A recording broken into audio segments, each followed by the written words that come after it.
Welcome to mind beat channel. அனைவருக்கும் விஜயலட்சுமியின் அன்பான வணக்கம். அனைவரும் மைண்ட் பீட் சேனலுக்கு வரவேற்கிறேன்.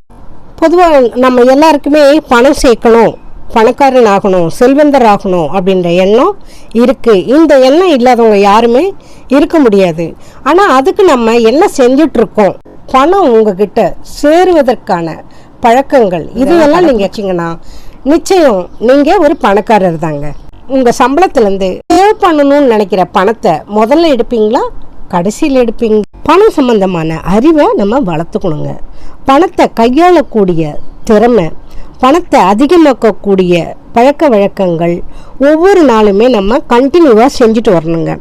பணம் சம்பாதிக்கிறதுக்கு ஏதாவது செய்யணும்னு நினச்சா அந்த எண்ணத்துக்கு ப்ரியாரிட்டி கொடுக்கணும்.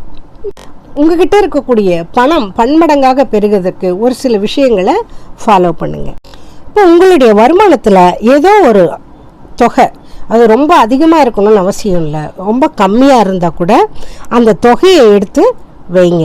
என் வருமானம் இவ்வளோதான், இதில் போய் நான் எங்கே எடுத்து வைக்கிறது, வர்றதுக்கும் செலவு பண்ணுறதுக்குமே சரியா இருக்கு அப்படின்னு சொல்றீங்களா? சிறு தொழில் பெருவெள்ளம் இல்லைங்களா? ஒரு 10 ரூபா நீங்கள் எடுத்து வச்சிங்கன்னா 10 முறை எடுத்து வைக்கும்போது அது 100 ரூபா ஆகுது. சம்பளம் வந்ததுன்னா செலவெல்லாம் போக மீதி இருந்தால் மட்டும்தான் சேவ் பண்ண முடியுன்ற எண்ணம் வச்சுருந்தீங்கன்னா கண்டிப்பாக உங்களால் செல்வந்தனா ஆக முடியாது. அதாவது எனக்கு வர்றதே கொஞ்சம் தான் சம்பளம், இதில் செலவு போக நான் எங்கே மீதி வச்சு சேர்த்து வைக்கிறது அப்படின்ற எண்ணம் உங்களுக்கு இருக்கா? நீங்கள் கடைசி வரைக்கும் ஏழையாகவே தாங்க இருக்கணும். சேமிப்புக்கான தொகையை முதல்ல எடுத்துட்டு மீதியை செலவு பண்ணுங்க. இப்போல்லாம் பணம் டிரான்சாக்ஷன் டிஜிட்டல் ஆனதுனால யார் யாருக்கு என்னென்ன தேவைன்னு சொல்லிட்டு மீடியா கவனிச்சுக்கிட்டே இருக்கு. மோசமான வட்டி இல்லா கடன் சொல்லிட்டு இதுல பலியாகி மோசமாக வட்டி இல்லா கடன் வாங்கி வட்டி அதிகமாக கொடுக்கக்கூடிய நிலை வருது.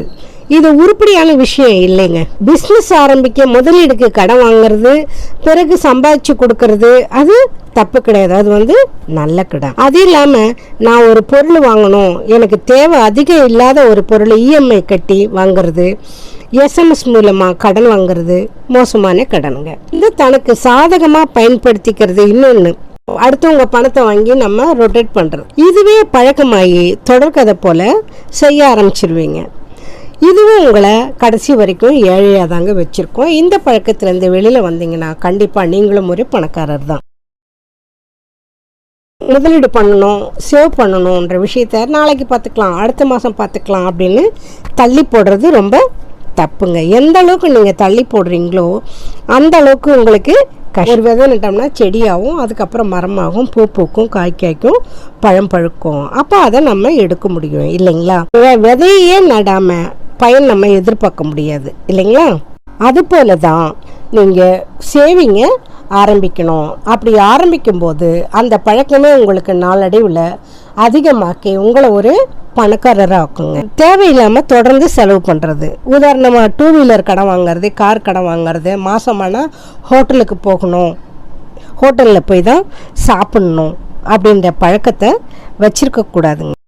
இவங்க ரொம்ப லக்ஸரியாக இருக்கிறாங்கன்னு அடுத்தவங்க சொல்லணுன்றதுக்காக இந்த மாதிரி வீண் செலவுகள்லாம் பண்ணக்கூடாதுங்க. ஆனால் உண்மையில் பார்த்தீங்கன்னா உங்கள் வாழ்க்கை உயர்ந்திருக்காது. தேவையில்லாத செலவை செய்யாதீங்க. இதை மட்டும் ஞாபகத்தில் வச்சுக்கோங்க. எந்த அளவுக்கு வருமானம் உயர்தோ அந்த அளவுக்கு செலவும் கூட்டிகிட்டே போகுன்றது உங்களுக்கு தெரியும் இல்லைங்களா?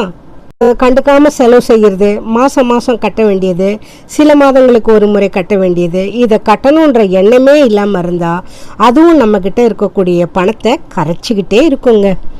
பணம் குறித்த அக்கறை கண்டிப்பாக தேவைங்க. அது நெருக்கடியான நேரத்தில் தான் உங்களுக்கு பணம் வேணும்னு தோணும். நெருக்கடி இல்லாத நேரத்தில் பணத்தை பற்றி அலட்சியம், சேமிப்பை பற்றி அலட்சியம், இந்த ஒரு பழக்கம் என்ன பண்ணுன்னா உங்ககிட்ட பணம் சேர்றதும் அலட்சியமாக போயிடும். உங்ககிட்ட பணமே தங்காது.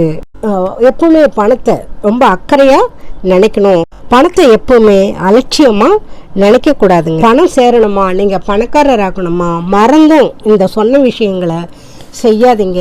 முக்கியமாக பணத்தை அலட்சியமாக நினைக்காதீங்க, அலட்சியமாக செலவு செய்யாதீங்க. இந்த மாதிரி இருந்தீங்கனாலே நீங்கள் ஒரு பணக்காரர் தான் என்பதில் ஐயமில்லை. நண்பர்களே, வீடியோவை பாருங்கள், லைக் பண்ணுங்கள், ஷேர் பண்ணுங்கள், மைண்ட் பீட் சேனலை சப்ஸ்கிரைப் செய்யுங்க. தொடர்ந்து நிகழ்ச்சியில் பயணித்து வாருங்கள். மீண்டும் அடுத்த நிகழ்ச்சியில் சந்திப்போம் நண்பர்களே. நன்றி, வணக்கம். Thank you for watching.